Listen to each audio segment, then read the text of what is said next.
And good afternoon, everyone. And thank you for joining us today at the gallery for the gallery keynote lecture, which returns after a 3 years hiatus in the event of the COVID-19 pandemic.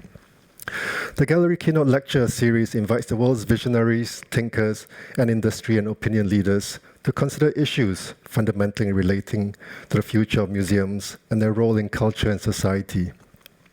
Speakers in this series lead us to confront the challenges faced by art museums and the ecology they belong to, both locally and globally, and consider solutions for the way forward and the principles that should guide them.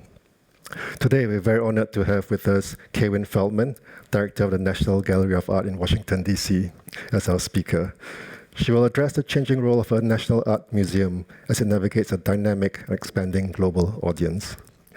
Kaywin is an incredibly accomplished leader in the field.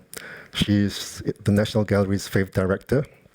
Prior to her arrival, Kaywin served for 11 years as the Niven and Duncan Macmillan Director and President at the Minneapolis Institute of Art. She's a member of the Board of Directors of the Terra Foundation for American Art and a trustee of the National Trust for Historic Preservation, the White House Historical Association, and the Chipstone Foundation. She's a past president of the Association of Art Museum Directors and past chair of the American Alliance of Museums. Feldman received an MA in Art History from the Courtauld Institute of Art, University of London, an MA in Museum Studies from the Institute of Archaeology, also from the University of London, and a BA, summa cum laude, in Classical Archaeology from the University of Michigan. But apart from Kaywin's extensive list of accomplishments, what really sets her apart is her leadership through compassion, empathy, and grace. Kaywin has been outspoken about the imperative for museums to listen to its constituents and has been a shining example in the leadership of the National Gallery in Washington. Following the murder of George Floyd during a highly charged and deeply polarizing time in America, Kaywin made the controversial decision to postpone an exhibition by Philip Guston, an artist whose works critique while also depict white supremacy. While her decision drew condemnation, Kaywin stood by it, emphasizing the need to listen to the wider community on the impact of these works, stating that, to quote, "To ignore or dismiss their very real emotions would be to deny their value and their agency." Kaywin exemplifies leadership led by an abiding respect for others and the power of art. I believe we have much to learn from Kaywin. We are once again very honored to have her here with us at the gallery. Before we begin, I'd like to thank the Cultural Academy for the support of this program today. I'd now like to pass the time over to Kaywin, after which we'll have a Q&A. Kaywin, please. Thank you to the National Gallery of Singapore, to the Culture Academy, and to all of you for joining this afternoon. I'm thrilled to be here. It's been over 10 years since I was last in Singapore, which means I wasn't able to visit this great institution. And it's been an honor and a great pleasure to explore. And I'm also really pleased to be here with my esteemed colleague. Eugene Tan is one of the most respected art museum directors in the world. And it's really been an honor to be invited to be here and to join you today. I wanted to start off today with this question of what does it mean to be a national museum, a conversation Eugene and I have often. And I really love this quote from President Lyndon Johnson, I think, where he gets at this idea that works of art, as he says, reveal to ourselves and to others an inner vision. And he ends by saying that without that inner vision, people perish. And so I start with that as we get going.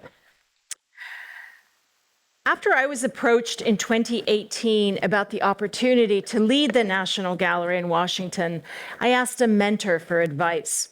I told him that I'd always worked for community museums, museums that were deeply embedded in a specific community, and that I didn't know how to approach a national institution. And Richard leaned forward with excitement, and he said, yes, but then the nation becomes your community. And what does that mean? That immediately excited me. I love an opaque challenge. And I arrived at the National Gallery 4 years ago, and I've been thinking ever since about what it means to be a national museum, especially in today's divided and volatile world. The institution I inherited was firmly fixed in the last century, and this static position was actually deliberate. The museum operated on the guiding principle that a national collection should be firmly fixed and never changing. That's to say, timeless, and certainly not trendy. This idea was rooted in the belief that excellence is fixed and absolute. But can anything really be timeless in a constantly changing world? Processes of industrialization, demographic change, technological innovation, and human-induced environmental destruction all occurred more rapidly in the last 20 years than ever before. It took 30 years for electricity and 25 years for telephones to reach 10% adoption in America, but less than 5 years for tablet devices to achieve that 10% rate.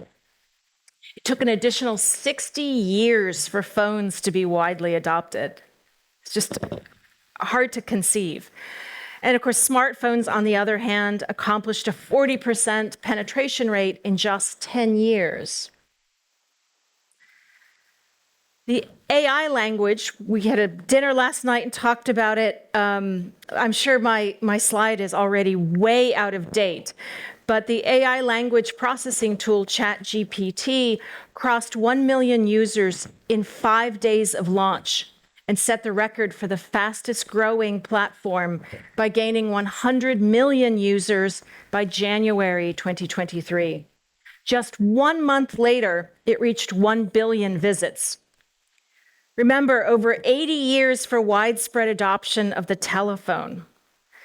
We all know that artificial intelligence is going to profoundly change our lives and that the impact will be so significant, we cannot even imagine it from where we sit today. Societal transformation is now happening at an exponential rate globally. Most importantly for museums, those changes are leading to modified behavior and expectations in our audiences. And what do our audiences today want and need from us? People's worldview today is very different from that in the middle of the 20th century, reflecting the changed world we live in. On the screen are some images from the 1950s, imagining our lives in the 21st century. What they got right is just as funny as what they got wrong. I'm certainly hoping that my flight back from Singapore has a swimming pool at the top of the plane. And what about future audiences? What about changing ideas of excellence and national service? But the real question is, how do we preserve our founding values and core principles while also adapting and innovating in a volatile and uncertain world? And how might a national institution reflect the original patriotic and generous spirit implied by the word national, while resisting the more exclusionary and isolationist nationalism that we find so frightening today? Our global world is filled with volatility and uncertainty, sometimes leading to painful polarization, which one sees clearly in Washington, D.C. and many governments around the world. We retreat into our corners, ignoring nuance and that gray area between opposing points of view. But art museums are all about the complex gray area because we're all about people. Art is complicated and messy because people are complicated and messy. Art museums are institutions of paradox. At the end of the day, a very small group of people initiates, shapes, and sustains our institutions in service of the greater good of the masses. In my time with you today, I'd like to think about how in its development, the National Gallery in Washington has responded to contemporary society, locally and nationally over time. I would like to think about how national museums might change and adapt to today's volatile and complex world. My story has 3 chapters and will start in the early part of the 20th century. The Mellon name stands at the origin of the National Gallery. Our founder, Andrew W. Mellon, made his fortune through banking and investments in industrialization. Born in 1855 in Pittsburgh, where he met men like Henry Clay Frick, who introduced him to European art. Mellon served as the Secretary of the Treasury for 11 years, working under 3 US presidents before retiring. In 1936, Mellon wrote to President Roosevelt suggesting that America needed a National Gallery, modeled on the National Gallery in London, and offered to donate his collection and the necessary funds to build it. The gift accepted by the President and Congress was accepted, and work began on the John Russell Pope designed building in 1937. Tragically, Mellon died that year after only seeing the building's foundation. And in a weird twist of fate, the architect died 24 hours after Mellon died. The construction of the 500,000 square foot building cost Mellon $15 million, which is about $300 million in today's money. Within 4 weeks of opening in 1941, we welcomed 1 million visitors. During the museum's dedication, President Roosevelt said, and I'm going to read this, "To accept this work today for the people of this democratic nation is to assert the belief of the people of this democratic nation in a human spirit, which now is everywhere endangered, and which, in countries where it first found form and meaning, has been rooted out and broken and destroyed." So at the time, Europe was embroiled in the Second World War, and just 9 months later, the United States entered the conflict. During the same month of the speech, so that's March 1941, Hitler authorized the expansion of Auschwitz, and Britain suffered heavy bombing by the Luftwaffe. It moves me profoundly that during some of humanity's darkest hours, the President and Congress recognized that art would be central to our free democracy, and as he said, to the sustenance of the human spirit. In my short tenure at the gallery, as I have witnessed a global pandemic, the January 6th insurrection, and the invasion of Ukraine, I am comforted that this belief continues to guide our work today. In his gift, Mellon demonstrated the importance of a big vision. He created a building so large that we occupied less than 40% of it with art. In fact, some of our main galleries today housed a basketball court for staff because we didn't have any art to put in it. His hypothesis that American generosity would soon fill the galleries has proven true. We opened with 546 works of art, and 82 years later, we now hold over 160,000 works of art in trust for the nation. Mellon embodied generosity. He gave his collection and the money to build the building, but insisted that his name be nowhere on the building. Grand marble-clad neoclassical museum buildings are often criticized today for being intimidating and elitist. I think, however, that Mellon's gesture was actually truly populist. He believed that all people, regardless of background, education, or social standing, deserve magnificence. And he ensured that we would always be free of charge. With the elevated entry, the voluminous rotunda, and marble halls and garden courts, Mellon gave a gift to the American people that he felt they deserved and that would inspire them. A few of the works that he gave. On the screen is Madonna and Child on a curved throne, a 13th century Byzantine painting, and it's actually listed as the very first work in the gallery's collection, and it's one of our oldest paintings. Following the Fourth Crusade in 1204, many icons were brought to Italy from Byzantine sanctuaries in Greece and Constantinople. And here we see the abstracted style of these icons. The gold striations that define the folds in the clothing, the round volume of Mary's veiled head, and the frontal pose of Jesus, who looks more like a miniature man than a child, are all part of the Byzantine tradition.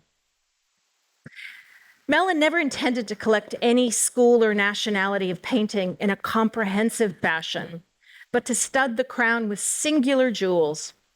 Few favorites of mine include, for example, Holbein the Younger's Edward VI, a portrait of Henry VIII's only legitimate son, who at the age of 2 already looks like he's ready to command an army.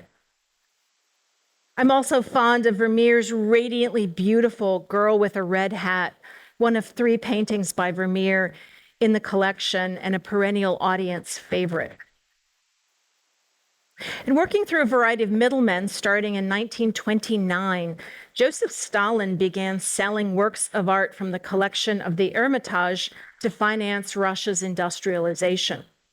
Mellon acquired 21 paintings for a total price of $6.6 million, which is about $133 million in today's money. And just to highlight a few of the masterpieces he bought from Stalin, the sale included the famous Tondo by Raphael, known as the Alba Madonna, painted around 1510. Unlike the ethereal Byzantine Madonna perched high on a gold throne that we just saw, here we see the Madonna seated firmly on the ground. The delicate colors, idealized landscape, and harmonious proportions are classically Renaissance. Mellon also purchased this beautiful masterpiece by Titian, Venus with a Mirror.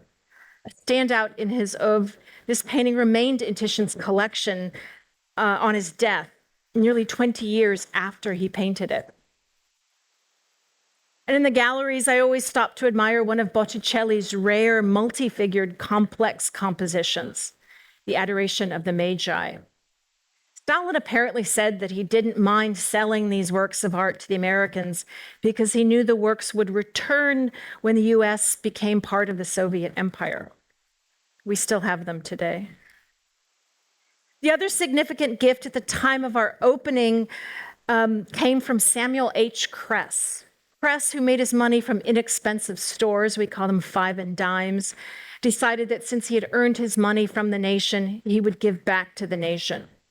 He and his foundation gave his collection of 3,500 old masterworks to American museums. The lion's share came to the National Gallery when we opened in 1941, nearly 3/4 of the works on view were loans or gifts from Kress. When we opened, we had fewer than a dozen American paintings. They were sparsely displayed in just 3 rather empty galleries. Our early ambivalence towards American art reflected the gallery's founding view that European painting was the pinnacle of artistic achievement, and the only worthy works of American art were those created in the style of European old masters. Mellon always envisioned a small national collection with singular masterpieces instead of a representative telling of a full story of American art. On to chapter 2. While Andrew Mellon's children, Paul and Ailsa, shared his big vision, boundless generosity, and commitment to excellence, they also recognized the need for the museum to be of its time and to serve the needs of contemporary audiences. In fact, during Paul Mellon's speech in 1941, he stated, "It was my father's hope, and it is ours, that the National Gallery would become not a static, but a living institution, growing in usefulness to artists, scholars, and the general public." So what did it mean to be useful to Americans in the 1950s, 60s, and 70s? This period was the height of the Cold War, a time of ideological and political struggle between the Western and Eastern blocs. The United States and her allies created NATO and promoted a global policy of containment. It was a war fought with propaganda, espionage, sports rivalry, and the space race. Culture, of course, fit into the rivalry and patriotism of the time. One of the gallery's most historic moments was the loan of Leonardo da Vinci's Mona Lisa from the Louvre in 1963. This special one-picture loan was made directly to the President of the United States by the President of France. And all arrangements were handled by the White House. And the Mona Lisa actually traveled in her very own stateroom aboard the SS United States. The painting was installed, as you see on the screen, on a baffle draped in red velvet and was guarded around the clock by 2 US Marines. It was truly a diplomatic event.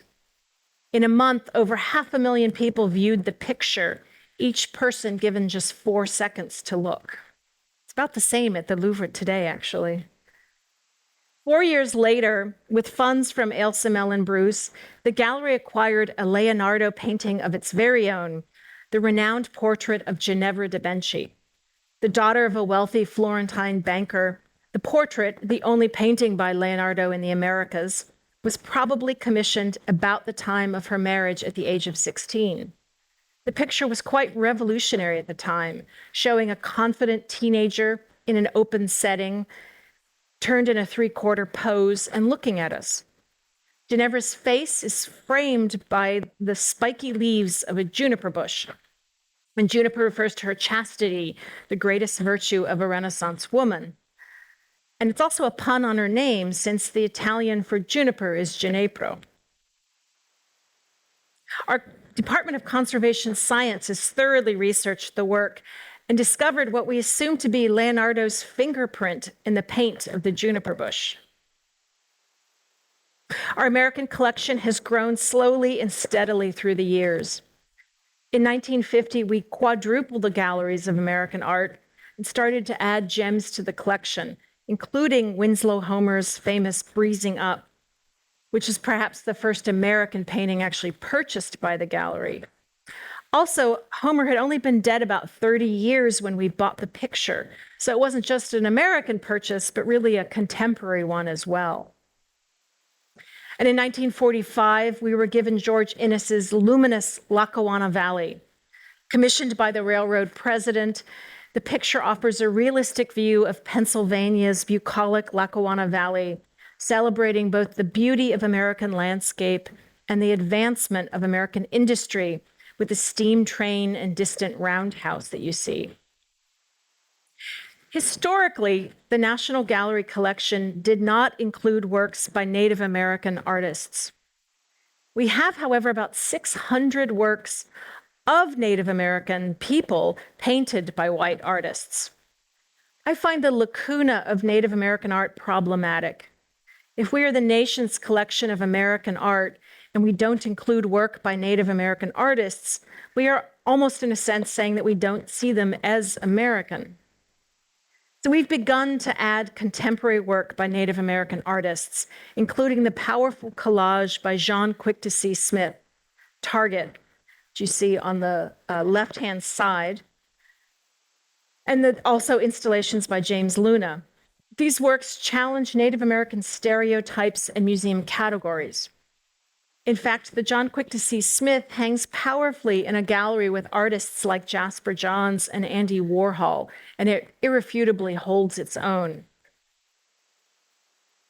This period did not only see geopolitical tension with the Cold War, but also strain at home. The Vietnam War, the Civil Rights struggle, and the assassinations of President Kennedy, Dr. King, and Robert Kennedy brought protest and produced counterculture. So how might a National Gallery respond during this period?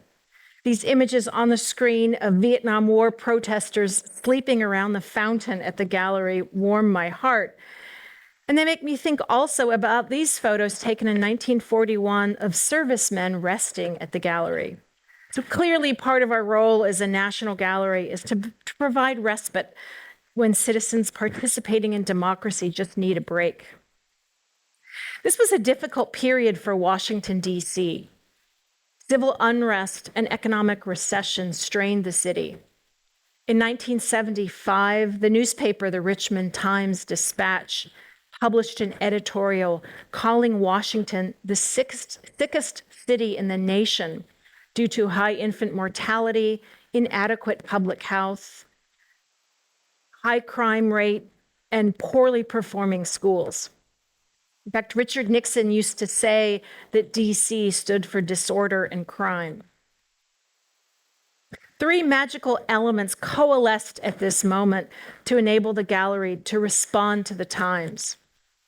The philanthropic commitment of Paul Mellon and Ailsa Mellon Bruce to pay for a new building and fill it with more masterpieces, and the appointment of a charismatic populist director named J. Carter Brown. In 1963, President John F. Kennedy had asked architects working on designs for Washington to design, quote, a setting which men and women can fully live up to their responsibilities as free citizens. In 1978, the National Gallery opened the East Building, designed by I.M. Pei. Located immediately across from the United States Capitol, it was designed to fill this public mandate. Hay and Brown conceived of an institution to embody the democratic spirit, a building which all people would feel welcome and comfortable. There you see is the empty spot for the East Building. Like Mellon's West Building, the East Building was envisioned as a special place to elevate visitors beyond routine concerns. Brown stated that he wanted to take people by the lapels architecturally, insisting that their visit would not be just a normal moment. Ahead of his time, Brown knew that when visitors arrive, museum architecture can help them to transition away from stress and the mundane world and open them to wonder. Still admired today, the soaring and light-filled modernist atrium was an innovative feature of the 1960s and 70s, found often in shopping malls, corporate headquarters, and hotel lobbies built at the time. From its very beginning, the atrium was intended to be an open and active, welcoming town square. At the dedication of the East Building on a steamy June day in 1978, President Carter, referring to the building as, quote, an emblem of our national life, said, quote, this building tells us something about ourselves, about the role of art in our lives, and the relations between public life and the life of art, and about the maturing of an American civilization. One of the needs served by the East Building was gallery space for special exhibitions. The 1976 King Tut exhibition started the museum blockbuster race, and the National Gallery sprinted at the head of the pack. Brown recognized that the gallery's European and American focus limited the museum's ability to represent the global world and to attract the sort of hidden treasures exhibitions that were touring at a time when the art of distant lands was becoming more accessible. The end of the Cold War, increased global travel, and our explosive digital world mean that today, these blockbuster hidden treasures are no longer the sort of audience bait that we found them in earlier years. Today, we're thinking differently about the exhibition program, telling new stories and creatively mining the collection. I also believe that the climate crisis will result in reduced exhibitions for all of us due to the significant carbon footprint of many of these shows. And I'll talk a bit more about climate change in a moment. And now for the last chapter. For most of our history, modern and contemporary art was not a priority for the gallery, due in part to the concern that modern art can be political, potentially upsetting Congress, which is right next to us. The reluctance also reflected a need to be cautious about acquiring artists whose importance had not yet been established at the time, which is especially important because the National Gallery doesn't deaccession artwork. The board ruled that an artist had to be dead for at least 20 years before we'd bring them into the collection. This started to change when Impressionism and Post-Impressionism collector Chester Dale, who's on the screen, joined the gallery's board. After Dale bequeathed his desirable collection, New York Times art critic John Cannaday wrote, quote, the Dale collection has thrown the whole National Gallery out of kilter, and a good thing it is too. The place had too much kilter and too little accent. The Dale collection included several of Picasso's great masterpieces, such as his Rose period Family of Saltimbanque from 1905. At the time of the bequest, Picasso was still enjoying his long life. So we had to eliminate the death requirement and so that we could gratefully accept the Picasso paintings. And if any artist is going to get you to change your policies, Picasso's probably a good one. The East Building also enabled the gallery to pursue a collection of modern art and hired its very first curator of modern art in 1974. The initial opportunity was to manage 5 major commissions for the East Building of singular works by Alexander Calder. You saw his mobile, which hangs the largest mobile he ever created in the atrium. Also works by Jean Miro, Anthony Caro, Robert Motherwell, and on the screen, Henry Moore. At this time, we purchased Jackson Pollock's painting, Lavender Myth, one of the artist's most important drip paintings. Painted in his barn studio on Long Island, he laid the canvas on the floor and using common house paint, he poured, dripped, and flung paint across the surface. The acquisition was a really bold move for the gallery at the time, and the work remains one of our most important paintings. Another major milestone in the gallery's expansion into modern art occurred in 1986 when the Rothko Foundation donated over 1,000 paintings and paintings on paper by Mark Rothko. The gift included expansive research materials, thereby ensuring that the National Gallery would forever remain the primary center for research about the artist's work. We lend Rothkos all over the world, including to the National Gallery of Singapore, and mount special exhibitions and publish research. And in fact, about a month ago, we hosted a state visit with First Lady Dr. Biden and First Lady Kim Keon-hee of the Republic of Korea, who came to see the Rothko paintings. As I shape the future of the National Gallery under my tenure, I think about a return to our founding words and mission to serve and represent the entire nation with generosity, vision, and a commitment to excellence. I'm inspired every day by the words of our founders, who, while rooted in their own time, dreamed of a museum that always would change and expand in its usefulness. In Andrew Mellon's world, an excellent national museum was clearly an institution of exceptional old masters from Europe. To our founders, Americans were the inheritors of a European art and culture. And in our understanding, that excellence was timeless, and we maintained that position until quite recently. Today, we recognize there are additional qualities that enable a museum to be the standard bearer of excellence. And an excellent museum must be a diverse and inclusive museum. You cannot simply exclude women artists and artists of color. We're excited to expand our collections in these areas so that the gallery can better represent great American artists today and in the future. And since 2000, the gallery has made leaps in expanding the collection with works by African American artists.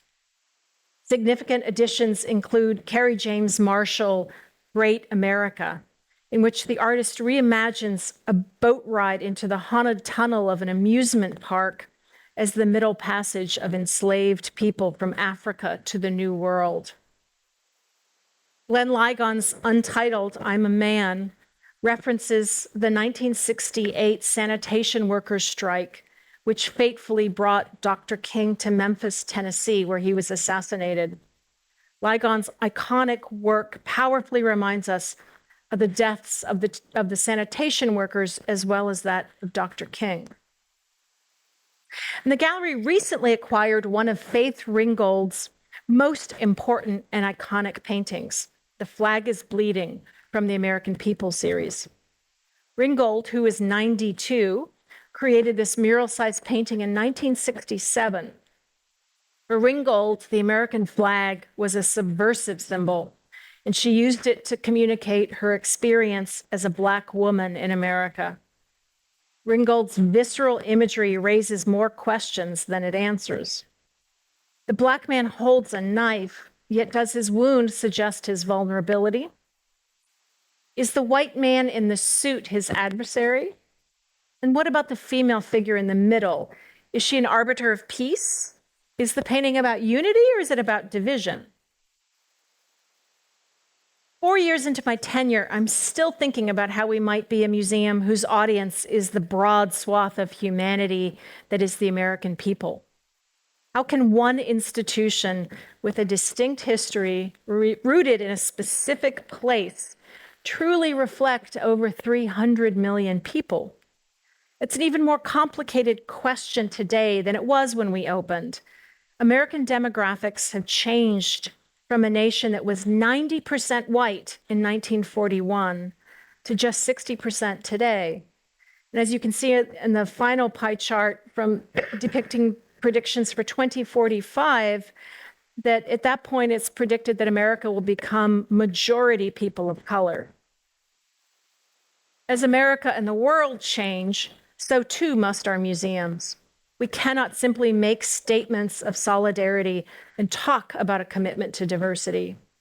Museums actually have to be different. We must prioritize diversifying our collections and be ready to look anew at the canon, especially those artists who have been excluded for so long. Museums are starting to tell new stories about the works in our collections and include different voices in doing so. But we must be confident and humble enough to hear the tough stuff and internalize it. As Eugene said in his introduction, just after the murder of George Floyd, we decided to postpone our retrospective of the great American artist Philip Guston. Guston's oeuvre included cartoon-like hooded figures referencing the Ku Klux Klan. Art critics were outraged because they thought we were canceling Guston. In fact, we just needed to pause so that we could change as an institution, with the humility to say that as a predominantly white institution, we needed to present imagery referencing the KKK with care and legitimate understanding. I've learned to recognize that our audiences are diverse in every way, and many of us come with a lived experience which is different from mine as a white woman of privilege and one who was not born digital. To be and to remain relevant, we must have empathy for our visitors and our stakeholders. It's time for museums to move from statements to material change in what we do and how we do it.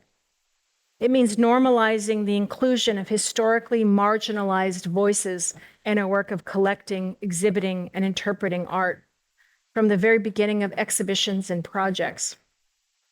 Hearing other people's stories and learning about their values, emotions, and life experiences makes us better people and also better scholars, artists, and art historians. Moreover, an argument for listening and compassion is not an argument against curatorial expertise.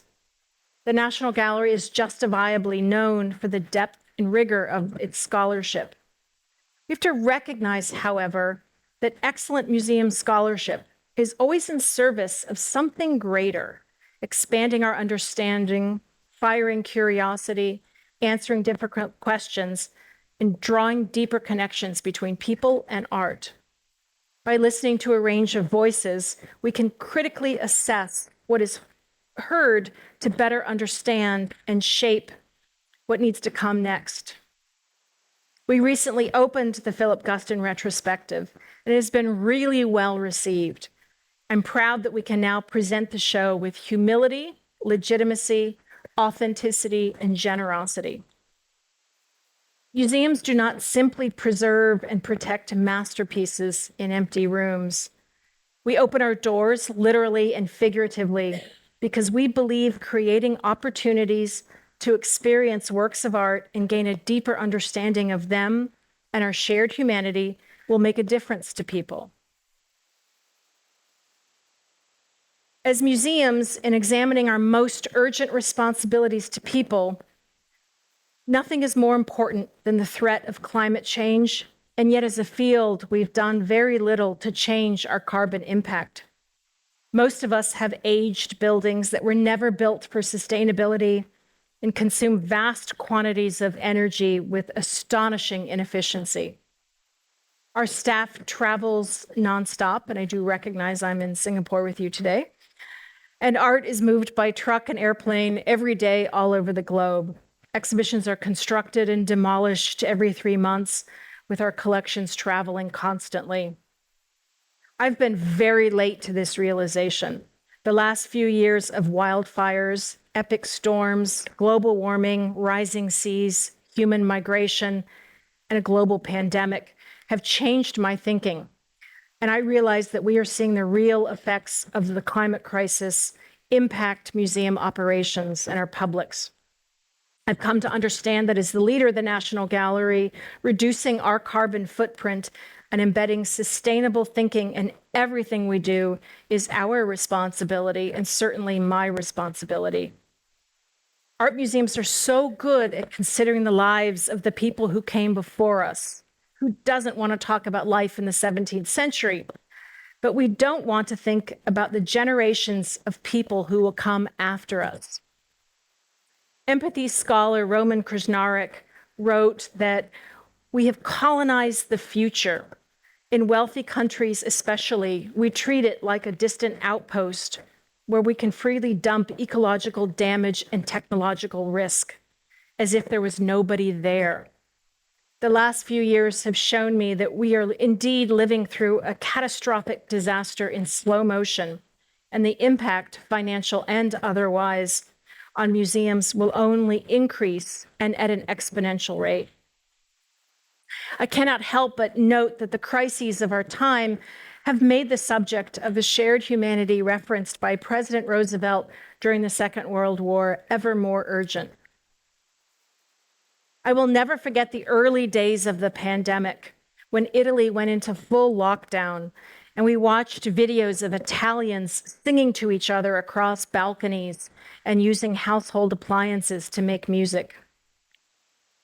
My favorite was this fellow, a shaggy-haired young man who joyfully played the burners of his stove and turned the lights on in the burners as though he was a DJ in a nightclub.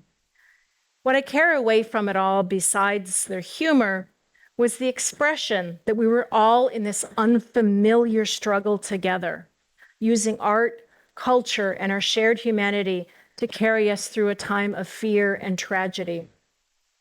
As the entire world experienced the same tragedy simultaneously, we ceased for a short time being individual nations and instead being a single humanity.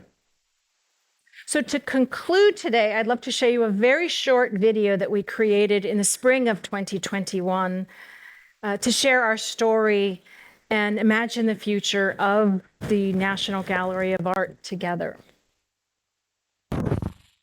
Today, all Americans receive a gift. For you, the people of America.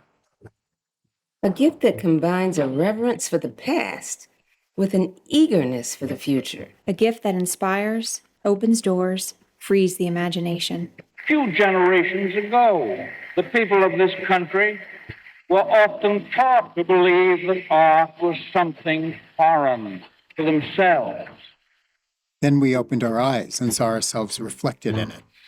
It feels almost like she sees me, like she knows me. There's something about it so mysterious. Makes me think about what connects everybody.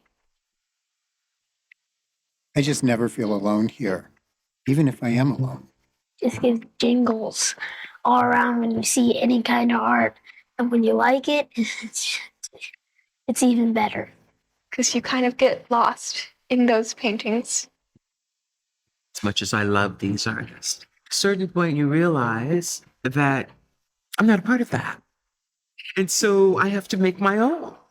Because to be visible is to be human. This building tells us something about ourselves, about the role of art in our lives. In times of turmoil, in times of calm, we find comfort here. The art looks back at us, questions our histories. challenge our assumptions, and enable us to see a different kind of future. It's not just a gift, it's a reminder that we, the people, belong here. A gift of the nation and for all the people. Today, they are not only works of art. Today, they are the symbol of the human spirit.